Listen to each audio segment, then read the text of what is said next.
Today we're going to learn how to take off the dome of the camera and factory reset the camera to get it back on the network. First, we'll actually have to take the dome off of the camera.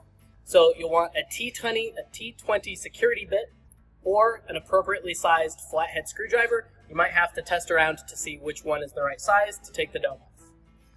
Then we'll actually take the screws out. Insert that. Place the dome somewhere off to the side. Now we're looking at the camera. Be sure not to move the head of the camera because that is currently aimed in the spot that it should be. But you'll notice we'll have an Ethernet cable, that's the blue cable, and somewhere on your camera you're going to locate a small button or an area to press in. Remember that for later. First thing we're going to want to do is remove the Ethernet cable. You'll want to push in and then pull that out. It's now fully disconnected. You want to identify where the LED is going to be on the camera. We're going to be looking to that as we factory reset the camera. Once you've located the button, you're going to want to press and hold that button. While continuing to hold that, you'll want to plug in the camera Ethernet cable again, making sure not to remove your finger. And this can be a little tricky.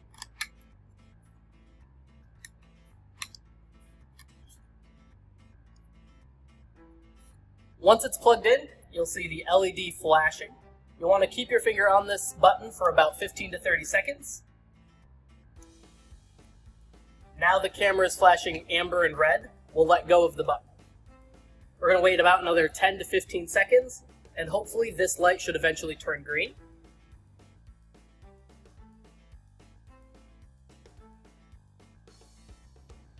Alright, so our light has turned green. This means it's connected and gotten connected to the network with an appropriate IP address, which we'll find later. The default's 192.168.0.90. The LED will eventually turn off. That is important to know. It's just saving power, so it's not going to remain on. Once you're done with this, you can actually put the dome of the camera back on. And to access the camera, you'll probably have to work with your network engineer or your vault technician. And then you should be good to go.